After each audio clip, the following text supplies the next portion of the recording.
बिस्मिल्लाहिर्रहमानिर्रहीम। आज का जो हमारा टॉपिक है जी वो है कंडीशनल ट्रांसफर ऑफ कंट्रोल। तो जैसे कि आपको पहले बताया था कि एक ट्रांसफर ऑफ कंट्रोल है अनकंडीशनल, जिसके एग्जांपल गो टू स्टेटमेंट है, और वो बगैर किसी कंडीशन के जंप कराती है ऑर्डर की बेस पर उसको जो है वो स्टेटमेंट स्किप करा के और किसी दूसरे जो है वो प्रोग्राम के किसी दूसरे हिस्से पे जो है वो उसको पहुंचा देती है, और उसके बाद जो उसने स्किप की होती है स्टेटमेंट्स वो नॉर्मल ऑपरेशन में दोबारा से एग्जीक्यूट नहीं होती। अगर आपको उनको दोबारा से जो उसने स्किप किया होगा एक्सिक्यूट कराना है तो फिर दोबारा से गो टू स्टेटमेंट करके उसको उधर ही एंड करना होता है, क्योंकि उसके बाद जो प्रोग्राम अगर उसके अंदर आने वाली कोई कंडीशन वगैरह ना लगे तो फिर वो सीक्वेंस स्ट्रक्चर बन जाता है। अब यहाँ पे अगर आप देखें जो कंडीशनल ट्रांसफर ऑफ कंट्रोल है तो इसके अंदर क्या होता है कि on the basis of the condition that you move the control, actually you are not moving, you are just using a statement. The computer automatically moves the control to some particular location on the basis of some certain conditions that you specified in your program. तो इसकी base पर आपका जो control है वो एक जगह से दूसरी जगह जो है मूव कर जाएगा। तो आइए हम इसको शुरू कर लेते हैं। दो इसकी स्टेटमेंट है कंडीशनल ट्रांसफर ऑफ कंट्रोल की, एक है ऑन गो टू और एक है ऑन एयर। इसमें ऑन का लफ्ज आएगा, इसमें भी ऑन का लफ्ज आएगा, वो कंडीशनल ट्रांसफर ऑफ कंट्रोल है।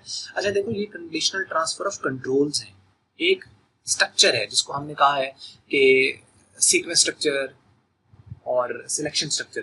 तो जो सिलेक्शन स्ट्रक्चर है वो और है, उसके अंदर इफ देन और इफ देन एल्स दो स्टेटमेंट है। ये कंडीशनल ट्रांसफर ऑफ कंट्रोल, इसे कंडीशनल स्ट्रक्चर कहते हैं। बाद में उसको भी कंडीशनल कहा जाता है। तो लेकिन ये इसके अंदर दो स्पेसिफाइड GWBC के अंदर ये जो है इसकी आप कह लें स्टेटमेंट से एग्जांपल्स हैं। तो इनको हम इस वीडियो में हम दोनों को कवर नहीं करेंगे, ओवरऑल मैं आपको दोनों का बता देता हूँ, लेकिन हम इस जो वीडियो है इस पर्टिकुलर वीडियो में हम सिर्फ जो है वो कवर करने जा रहे हैं वो ऑन गो टू स्टेटमेंट है। ऑन गो टू स्टेटमेंट दूसरे वाली नहीं है।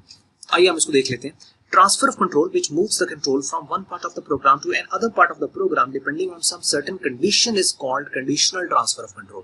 यानी जो किसी कंडीशन की बिना पर जो कंट्रोल है उसको मूव करता है एक जगह से दूसरी जगह पे, तो उसको क्या कहा जाता है? Conditional transfer of control. Conditional transfer of control are of two types. ये दो तरह का होता है, एक ऑन गो टू स्टेटमेंट और एक on error go to statement. On go to statement, on के बाद यहाँ पे असल में कोई ना कोई वेरिएबल आना है जिसको की बेस पर उसने किसी खास स्टेटमेंट पे जाना है। जैसे कि ऑन एरर, कि अगर एरर आया तो फिर आपने किसी खास स्टेटमेंट पर जाना है। तो आइए अब हम इसको शुरू कर लेते हैं कि ये क्या है और किस तरीके से। तो शुरू करते हैं। सबसे पहले हम आज go to on go to statement ले जी। अब इसको देखते हैं कि ऑन गो टू स्टेटमेंट क्या है।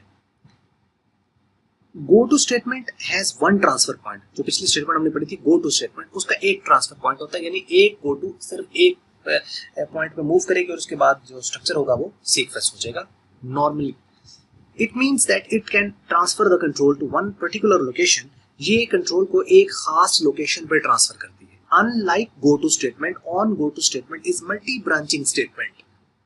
जो ऑन गो टू स्टेटमेंट है ये मल्टी ब्रांचिंग स्टेटमेंट है। It means that it can have more than one transfer point.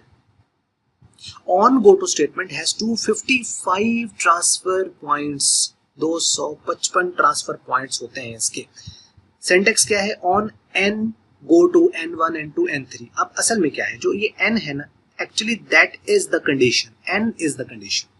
और गो टू N1 यानी जो भी, अब अगर इसकी जो भी वैल्यू है, सपोज इसकी आपने वैल्यू दे दी है 1 2 3 या 4, तो इसका मतलब जो पहली होगी ना ये वो पहले वाली लाइन पे चला जाएगा, ये उससे अगली वाली लाइन पे अगर वो मैच नहीं करती तो दूसरे वाली लाइन पे, वो मैच नहीं करती तो अगली वाली लाइन पे, और सो ऑन जितने भी आपके पास यहाँ पे हो इसके अकॉर्डिंगली वो आपने उसको लेकर चलना है।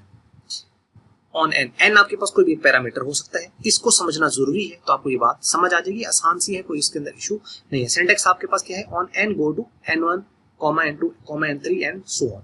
जितने ट्रांसफर पॉइंट्स आप लेने, मैक्सिमम ट्रांसफर पॉइंट 255 है। In above sentence the variable n is a numeric expression which may have value 1 to 255। इसकी वैल्यू होनी है, ये जो n होना है ना, इसकी वैल्यू होनी है 1 से लेकर 255 तक। If value of n is 1 the control will transfer to N1। जो पहली, अगर इसकी वैल्यू 1 हुई ना तो वो किस पे जाएगा? ये जो पहली आपने यहाँ पे लाइन नंबर स्पेसिफाई की होगी ना, ये लाइन नंबर है एक्चुअल में, N1 N2 N3 जो है ये आपके लाइन नंबर है, इसके ऊपर वो मूव कर जाएगा। यानी n जो है उसकी एक कांस्टेंट वैल्यू है 1 से लेकर 255 तक। तो इसका मतलब यहाँ पे मैक्सिमम 255 आपके पास पॉइंट्स आ सकते हैं। तो अगर n की वैल्यू 1 हुई तो वो इस लाइन नंबर पे ट्रांसफर करेगा, पहले वाली गो टू के बाद फौरन आने वाली। अगर n की वैल्यू 2 हो गई तो वो इससे नेक्स्ट वाली पे, n की वैल्यू अगर 3 हो गई तो उससे नेक्स्ट वाली पे मूव करेगा। In above syntax the n is a numeric expression which may have the value 1 to 255. If value of n is 1, control will transfer to n1 statement. If value of n is 2, the control will transfer to the n2 statement, and so on. If user specify value less than or more than the count of line number out of range, error will occur. आपको इस limit के अंदर रहना है, मतलब ना इससे बाहर ना इससे, यानी ना इससे आपने ऊपर से एक्सीड करना है ना आपने नीचे से एक्सीड करना है, इसकी लिमिट के अंदर रहना है। जैसे वो कहते हैं ना कि सच की कमजोरी ये है, सच की जो सच्ची बात होती है उसकी कमजोरी ये है कि वो अगर कम कर दिया जाए तब भी वो झूठ बन जाता है, और अगर वो बढ़ा दिया जाए तो तब भी वो झूठ बन जाता है। ये बड़ी प्यारी किसी ने एक लाइन है किसी की, जिसके अंदर उसने कहा था कि यदि सच सिर्फ क्या है, सच सिर्फ वो है कि आप सिर्फ उतना बोलें जितनी बात है। अगर एक बात आपने बढ़ा दी, थोड़ी बढ़ा दी तो वो झूठ हो गया, ऐसा नहीं। और अगर आपने वो थोड़ी कम कर दी तब वो झूठ हो गया, बहुतान मान दिया ना। यानी आप जो सच होता है ना उसमें ना आप कमी कर सकते हैं और ना आप उससे बढ़ा सकते हैं, जितना वो है जितना है उतना है। ठीक है, इसके भी ट्रांसफर पॉइंट्स हैं बिल्कुल उसी तरह के कि आउट ऑफ रेंज एरर आ जाएगा कि अगर आप उसको वैल्यू इससे कम दे देते हो, यानी 1 मिनिमम है तो आप उसे नीचे ले गए तब भी गलत। और अगर आपने 255 है 255 से आप ऊपर ले गए, 256 लिख दिया, दिल किया 256 लिख देते, क्या बनता है? ठीक है, मूवी में तो आई अब तक 56, तो क्यों ना ये नहीं हो सकता, तो 256 कर देते हैं ना, तो एरर आ जाएगा। ठीक है, तो ये एक इशू है, एक प्रॉब्लम है जिसको आपको देखना है यहाँ पे कि इस रेंज के अंदर अंदर है ना। Out of the range error is a run time error. जो आउट ऑफ रेंज एरर होते हैं वो रन टाइम एरर होते हैं। If use specify the value out of, if user specify the value out of range of n, then also the same error will pop up. अगर user specify करता है value out of the range, out of range अगर उसको value specify कर देते हैं, same error will pop up. ठीक है, ये वही बात है actually. Following program will illustrate the use of go to on go to statement. ये एक ऑन गो टू स्टेटमेंट है, इसका एक जो प्रोग्राम है वो यहाँ पे लिखा हुआ है। और आइए अब हम इसको शुरू कर लेते हैं। ऑन एरर शुरू हो गया, लो जी ये है प्रोग्राम। ये है जी, आप देखें 10 20 30 40 50 60 70 एंड 80 ये लाइन नंबर्स हैं। 10 लाइन के ऊपर input A and B. Input A and B का मतलब है कि ए और बी की वैल्यू इनपुट करें। ठीक है, तो आपने ए की वैल्यू एंटर कर दी, बी की वैल्यू एंटर कर दी। ठीक है, अब इनपुट क्या करना है, आपने ए और बी की वैल्यू इनपुट करनी है। और क्या करना है कि 1 आपने एडिशन के लिए, 2 जो है वो सब्ट्रैक्शन के लिए, 3 मल्टीप्लिकेशन के लिए, 4 जो है वो डिवीजन के लिए करना है। और ये वैल्यू किसमें आपके पास आ जाएगी, n के अंदर, क्योंकि n के अंदर वैल्यू क्या हो सकती है, या तो 1 हो सकती है, या 2 हो सकती है, या 3 हो सकती है। तो 1 अगर आप ऐड करना चाहते हो, यानी एक तो 2 वैल्यूज एंटर करो, 2 वैल्यू आपने एंटर कर दी, एक आपने वैल्यू एक एंटर कर दी, एक आपने एक और वैल्यू एंटर कर, 2 वैल्यूज आपने एंटर कर दी। अब आपने उसको ये बताना है कि इन 2 वैल्यूज के साथ आप करना क्या चाहते हो।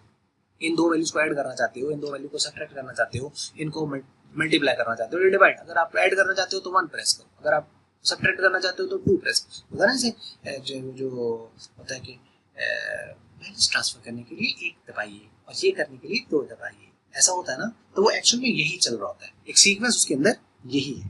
तो एक आपने कब जो है वो एंटर करना है अगर आप उनको ऐड करना चाहते हो, और 2 आप कब एंटर करेंगे जब आप उसको सब्ट्रैक्ट एंड सिमिलरली। तो वो जो भी आप वैल्यू एंटर करोगे ना, एक n है, वैल्यू एक ही आएगी। आपने अगर, क्योंकि एक वेरिएबल है तो एक वैल्यू आपने उसको इनपुट ले ली, आपका दिल कह नहीं मैं ऐड भी और सब्ट्रैक्ट दोनों में करना चाहता हूँ, उसके लिए फिर आपका स्ट्रक्चर बदल जाएगा। तो आपको क्या करना है, एक वैल्यू एंटर करनी है, तो एक वैल्यू आप जो है वो एंटर कर दी, वो इसके अंदर आ गई। अब वो आपने 30 पे लिखा, on n go to 30 40 50 60 and 70 n की बेस पर। अब n में सपोज करो आपने 1 कर दिया, तो 1 कर दिया तो फिर वो किस पे जाएगा, 40 पे चला जाएगा। सपोज करो आपने 2 एंटर किया, तो 2 के बाद फिर 40 को स्किप करेगा, उससे अगली वाली लाइन जो है वो 2 वाली है, ये 2 की पोजीशन है। तो 50 पे चला जाएगा, इसका मतलब प्लस नहीं करेगा, माइनस है। यानी आपको पता चला कि उसने ये वाली स्टेटमेंट टू के केस में स्किप कर दी, लेकिन अनकंडीशनली नहीं की, कंडीशनली की है। कंडीशनली से क्या मुराद है कि on the basis of condition, इसके अंदर क्या है, पूरी 30 के अंदर कंडीशन एन जो है, एन एक कंडीशन है, तो ऑन एन यानी on condition go to particular line number, on condition go to particular line number, यानी एन की बेस पर आप 40 पे चले जाओ, 50 पे चले जाओ, 60 पे चले जाओ या 70 पे चले जाओ, जहां जी करता है चले जाओ बस, ठीक है। अगर आपने 3 एंटर किया तो 60 पे चला जाएगा, 60 पे क्या है, मल्टीप्लाई हो रहा है, और 40 पे जो 4 है, 4 अगर हम एंटर करते तो 70 पे चला जाएगा, 70 पे क्या डिवाइड हो रहा है, और इस तरह प्रोग्राम एंड हो जाएगा। तो ये थी आज की वीडियो, और उम्मीद करते हैं वीडियो आपको लगी होगी अच्छी, और अच्छी लगी तो इसको कर सकते हैं आप लाइक, और अच्छी नहीं लगी तो आप इसको कर सकते हैं डिसलाइक। और वीडियो देखने का आपका बहुत बहुत शुक्रिया।